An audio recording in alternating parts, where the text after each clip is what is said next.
Et salut à tous, bienvenue sur PS2 Channel.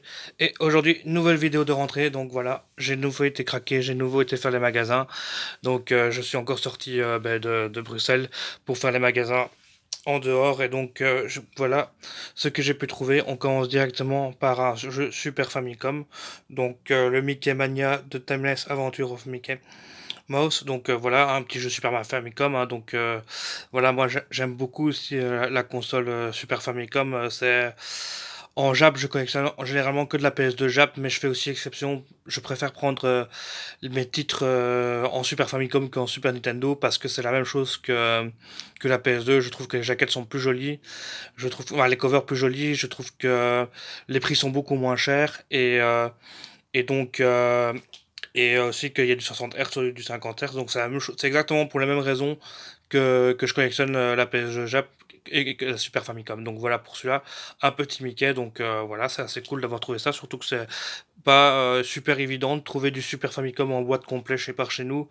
Je sais pas si on trouve ça chez vous facilement, mais chez nous c'est pas si simple que ça quand même, hein. Il y a très peu de jeux tout le temps complets comme ça, c'est assez rare, hein. Donc voilà. Ensuite, là, j'ai pu me faire plaisir, hein. J'ai enfin trouvé le Catherine, hein. C'est un jeu que je cherchais absolument sur la PS3. Donc voilà, je l'avais vu plusieurs fois dans le centre de Bruxelles, hein. À chaque fois, il était à 50 euros et quelques. Et là, j'étais autre part. Et ben voilà, directement, je l'ai eu pour 20 euros celui-là. Donc super, super bonne affaire. Donc enfin, je vais pouvoir me le faire, ce Catherine, parce que tout le monde m'en parle. Tout le monde dit que c'est un jeu super cool. Donc moi, j'ai pas su encore le faire. Mais donc voilà, ça, c'est un jeu que je ferai plus tard. Mais je ne sais pas encore quand. Mais voilà, c'est bon maintenant. Il est rentré dans la collection. C'est parfait. Ensuite, on passe à un autre petit jeu que je cherchais aussi absolument, hein. Donc ça, c'est aussi un survival horror, mais en mode FPS, hein. Donc le Condemned. Donc ça, c'est un jeu vraiment très particulier, hein. C'est un jeu où vous êtes en FPS et vous êtes dans un policier en fait, hein, et vous faites une enquête comme ça, mais vraiment, il y a une ambiance vraiment glauque dans ce jeu, hein. C'est vraiment un survival horror qui est un peu à part des autres survival horror, hein. Je dirais il est quand même assez flippant, hein. Je l'ai déjà fait sur PC à l'époque, hein. Je sais qu'il y a le 2 qui est sorti sur la PS3, mais je crois que le 1 il est sorti que sur le PC et que sur la Xbox 360. Je pense pas qu'il soit sorti sur PS3, je ne crois pas. Mais voilà, donc très content de l'avoir, hein. Donc c'est encore un survival horror que je vais sûrement refaire. J'espère qu'il sera rétro-compatible avec la Xbox Series X. Mais je pense que oui, hein. Connaissant Microsoft, je pense que ce genre de titre, ils ont quand même fait une rétrocompatibilité dessus, hein, je pense, hein. Donc voilà pour le Condemned, excellence lui aussi. Bon, là, un autre jeu Xbox 360, hein, donc le Mercenary 2, l'Enfer des Favelas. Donc ça, c'était un jeu qui était sorti en cross-gen, hein, donc il existe aussi une version de PS2 de ce jeu-là. Donc ça, c'est un GTA-like, mais dans l'univers un peu militaire comme ça. Et ils sont vraiment excellents, ces jeux-là, franchement, ils sont bourrins, on peut prendre des tanks, on peut prendre des chars. C'est un bon bac à sable, on peut bien s'amuser là-dedans, franchement. C'est encore des jeux qui sont sympas. Dommage qu'ils font plus dans cette série-là. Enfin, je sais pas s'ils font encore maintenant, mais je n'ai pas trop suivi. Mais je sais pas s'il y a eu un 3 ou un 4, ça je serais pas vous dire, j'ai pas le souvenir de ça. Mais voilà, très content de l'avoir trouvé, hein. Donc celui-là aussi pour une petite dizaine d'euros, hein, sans plus. Maintenant, on va passer au plus intéressant, on va passer évidemment à la PS2, hein. Donc j'ai rentré quand même quelques titres PS2. Donc par rapport à Bruxelles et aux autres Smart Toys en dehors de Bruxelles, là, ce qui est plus dur, c'est trouver du Japon. Le Japon, on en trouve facilement à Bruxelles, hein. Il y a quand même deux trois magasins à Bruxelles qui sont spécialisés dans l'import japonais, mais en dehors de Bruxelles, c'est quand même compliqué, à part si vous allez en Flandre, mais là, c'est autre chose. Mais là, j'ai trouvé ce petit Onimusha 2, là, donc pour une quinzaine d'euros aussi, hein. Donc voilà, c'est Onimusha 2, hein, version japonaise, donc là, j'ai pris parce que c'est un jeu jap, mais j'avoue que la cover n'est pas terrible. Pour une fois, la cover jap est moins bonne que la cover que pâle, hein, que nous on a eu, hein. Donc enfin pas pour une fois, hein, ça dépend. En général, les covers Jap sont plus belles, mais c'est pas tout le temps le cas, hein. Des fois c'est l'inverse, hein, comme le Silent Hill 2 qui est plus beau chez nous que en Jap. Donc voilà pour ce petit Onimusha. Donc ici on a un autre jeu PS2, donc ça c'est Crushing Tiger Hidden Dragon. Alors là, je sais pas du tout ce que c'est. Moi, je pensais peut-être que c'était un jeu qui a à voir par rapport au film Tigre et Dragon peut-être, mais je suis pas du tout sûr, hein. Franchement, moi j'ai le souvenir d'avoir vu un film comme ça au début des années 2000, hein, dans un univers un peu combat comme ça, mais arts martiaux, mais où il faisait des effets de matrice comme ça dedans. Alors je pense que c'est inspiré du film Tigre et Dragon, parce que je pense que le nom du film en anglais, je crois que c'est ça, c'est Crouching Tiger, Hidden Dragon, mais je ne suis vraiment pas sûr. Donc ça, je l'ai chopé pour 5 euros. Donc voilà, je crois pas que ce soit un jeu courant non plus, parce que bizarrement, je l'avais jamais vu celui-là, mais à mon avis, il ne vaut rien parce que tout le monde s'en fout de ce film, mais je crois que c'est vraiment un jeu qui est adapté du film Tigre et Dragon, mais je ne suis pas sûr à 100%. Et voilà, j'ai pu compléter enfin ma collection de James Bond sur PS2, donc maintenant je crois que je les ai tous. Il me doit m'en manquer encore un, donc c'est le From Russia with Love, hein, donc le bon baiser de Russie. Dommage que ce soit une version K, mais très très content de l'avoir rentré celui-là, parce que c'est vraiment un James Bond que j'avais vraiment envie d'essayer celui-là, puisque c'est avec l'acteur Sean Connery, hein, donc Sean Connery qui est vraiment l'acteur iconique de James Bond, hein. Pour moi, c'est vraiment lui qui représente le mieux James Bond, hein. C'est vraiment cet acteur-là qui est vraiment bon dans James Bond, hein, dans tous ces films-là d'époque, hein, où James Bond avait encore tous ses gadgets, où James Bond était encore marrant, pas l'espèce de James Bond froid enfin avec qu'ils ont fait avec comment il s'appelle, Daniel Craig là, que j'ai pas du tout aimé cet acteur là pour James Bond, donc ça me fait chier qu'il reste autant acteur de James Bond d'ailleurs, mais ouais, ça c'est mon acteur préféré pour James Bond, évidemment Sean Connery, un excellent acteur.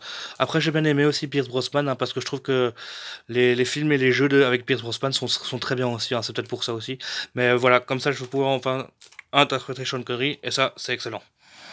Voilà. Bon, ensuite, on a le driver Parallel Line que j'ai pu retrouver aussi, hein, pour 5 euros, hein. Donc, ça, je sais pas vraiment ce que c'est. Je connais le driver 3 et les autres drivers qui sont sortis sur la PS1. Donc, driver, hein, c'était un peu un espèce de GTA-like, mais plus axé conduite de voiture, hein, et course-poursuite, il me semble, hein, mais je suis pas sûr. Enfin, en tout cas, dans le premier driver et le deuxième driver, c'était comme ça. Donc, voilà, trouver ça pour 5 euros. Donc, voilà, ça ne mange pas de pain. Donc, voilà, je l'ai pris sans plus, quoi. Par contre, cette pièce-là est très intéressante, hein. Le Rigard, j'ai enfin pu rentrer le Rigard, donc c'est là que je l'ai payé 25 euros. Donc voilà, c'est pas un jeu qui est, qui est courant non plus, hein. C'est un jeu qui cote quand même pas mal, hein. C'est un jeu de Tecmo, hein. Donc Rigard est une ancienne licence qui revient en, à la façon God of War, hein, donc hack and slash 3D ou beat 'em up, hein, comme vous voulez. Enfin, plus hack and slash puisque c'est avec des armes. Mais donc moi, celui-là, franchement, j'ai hâte de l'essayer parce qu'on en a dit vraiment du bien. Pareil que c'est un bon God of War-like et j'ai vraiment hâte de les essayer, hein. Donc on verra bien ce que ça donne, mais c'est un jeu qui est pas commun. C'est un jeu qui cote assez cher, hein, sur Amazon. Là, je l'ai eu pour 25, mais sur Amazon, il tourne sur 50, entre 50 et 60 euros quand même, hein. Donc voilà pour le petit regard. Un autre jeu trouvé pour 10 euros, donc ça c'est le Turok Evolution, hein. Donc voilà, un jeu avec des dinosaures. Ça aussi, je suis assez content de le rentrer. C'est un jeu que je cherchais aussi pour ma collection, donc j'aime bien les dinosaures, j'aime bien les petites bêtes comme ça.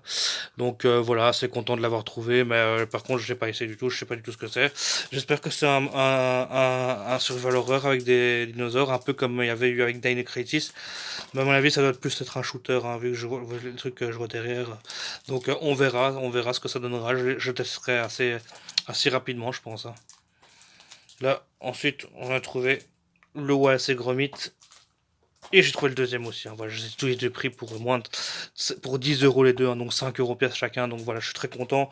Surtout qu'il y a celui-là qui a été édité par Konami, donc j'ai hâte de le faire. Donc voilà, c'est Gromit, hein, qui était un espèce de dessin animé comme ça, hein, qui était fait en pâte à modeler, je pense, hein. Donc c'était un peu dans la même veine que Chicken Run et les trucs comme ça. Et voilà, c'était un petit film d'animation comme ça qui était fait en pâte à modeler, comme ça, c'était assez sympa. Donc voilà, j'ai vu qu'il y avait des jeux qui existaient. C'est des jeux qui se vendent plus ou moins entre 20 et 30 euros sur internet, et là je les ai trouvés 5 euros pièce, donc super content. Surtout celui qui est par Konami, il est pas assez courant que ça non plus. Donc voilà, donc il existe vraiment deux Wallace et Gromit sur la PS2. Je pense que c'est les deux seuls qui existent. Je sais pas s'il y en a un troisième, mais je pense pas. Donc voilà pour ces deux-là. Ensuite, encore une autre pièce, super content de l'avoir trouvé aussi, hein, pour une quinzaine d'euros aussi. J'ai pu rentrer le Spyro, la naissance d'un dragon. Donc voilà, ça c'est un épisode qui est un peu particulier parce que c'est un épisode qui est aussi en cross-gen. Donc il y a une version PS3 et une version PS2, et il me semble que que la version PS2 est quand même assez dure à trouver, hein, je pense, hein. Ou peut-être c'est l'inverse, peut-être que c'est celle de la PS3, mais vu que comme ce jeu a été édité sur deux consoles différentes en fin de vie, pas en fin de vie, mais au début de la PS3 et tout, donc je sais pas, c'est quand même le Spyro qui est le moins commun, je pense, mais je suis pas sûr, c'est peut-être la version PS3, mais je sais plus exactement. Ensuite, excellent celui-là, le Punisher. J'ai enfin pu rentrer le Punisher depuis le temps que je cherchais celui-là. Donc ça, c'est vraiment un jeu super, hein. C'est un jeu très barbare. C'est un jeu avec plein de finishing. Franchement, ça, j'ai vraiment hâte de me le faire. Je crois que ça va être un des prochains jeux que je vais faire assez rapidement, hein, puisque c'est quand même Punisher, quoi. La licence Punisher, c'est quand même excellent, hein, quoi. C'est vraiment un super bon jeu, quoi. Tu vois, donc trouver, ouais, pour aussi une vingtaine d'euros, je pense, hein. Celui-là, je l'ai pas payé trop cher encore, hein. Donc voilà pour le Punisher. Et on termine par la dernière pièce, hein. Donc là, je l'ai payé plus cher, je l'ai payé 30 euros, mais regardez-moi ça. C'est le Samurai Shodown 5. Donc voilà, je crois que c'est le seul Samurai Shodown qui me manquait, puisque j'ai trouvé il y a pas longtemps. Attendez.